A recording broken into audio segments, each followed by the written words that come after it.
સાબરકાંઠા જિલ્લામાં માર્ગ અને મકાન વિભાગની બેદરકારીનો અનોખો મામલો સામે આવ્યો। હિંમતનગરના ધાણધાથી બલવંતપુરા જોડતા હાથમતી નદી પર 18 કરોડના ખર્ચે બનેલા બ્રિજનું 97% કામ પૂર્ણ થયા બાદ ખેડૂતોએ પ્રવેશ માર્ગ તારની વાડથી બંધ કરી દીધો। ખેડૂતોનો આક્ષેપ છે કે જમીનનું વળતર મળ્યું નથી અને રસ્તાની દિશા બદલાઈ છે।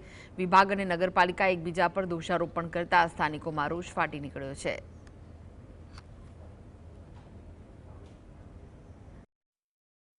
100 મીટર જેવો પટ્ટો છે એ પ્રાઇવેટ ખેડૂતોની માલિકીમાંથી પસાર થઈ રહ્યો છે, જેના લીધે ખેડૂતોએ વિરોધ કરેલો હતો। એના લીધે કામ અટકેલું હતું, પરંતુ ખેડૂતો સાથે બેઠક કર્યા બાદ ખેડૂતો જગ્યાઓ ખરીદવા માટે સહમત થઈ ગયા છે અને તમામ જે સ્ટેક હોલ્ડર છે, સર્વે નંબર ધારકો છે, એ ખેડૂતો એક સંયુક્ત સહમતિથી જમીન ખરીદવા માટેની તૈયારી દર્શાવી છે। એના અનુસંધાનનો પત્ર મળેલ છે, જે પત્રના અનુસંધાનમાં જમીનની વેલ્યુએશન નક્કી કરવા માટે આગળની કાર્યવાહી કરવા કલેક્ટર સાહેબને મૂકવામાં આવશે। ત્યાંથી વેલ્યુ નક્કી થયા પછી આરએમબી એ માટેના સ્પેશિયલ ગ્રાન્ટ સરકારમાંથી માગણી કરશે। ब्रिज से 50 फूट कर दी तो અને વચ્ચે પાછું 20 ફૂટ બીજી જગ્યા માગે છે, બરોબર। અને આગળ અમને વળતર કશું હાલતા નહીં, કે કશું વાયદા જ બતાવે, બીજું કશું કરતા નહીં।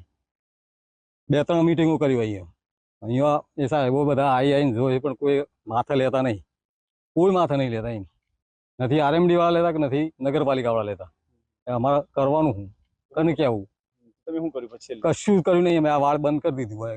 જો સુધી અમને વળતર ન મળે તો સુધી અમે આ બંધ જ રાખવાના। બને છે એ વખતે મને હદ મર્યાદા બીજી સાઈડે બતાવી હતી કે નગરપાલિકાના એરિયામાં આ રસ્તો બને છે, એ તો કોઈ વાંધો નહીં।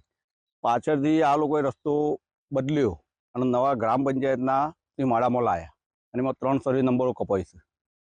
અને અમે વારંવાર અમે કલેક્ટરમાં રજૂઆત કરેલી છે, નગરપાલિકામાં રજૂઆત કરેલી, દરેક જગ્યાએ મેં અરજીઓ આપેલી છે, પણ અમારી વાત જ કોઈ સાંભળતું નથી।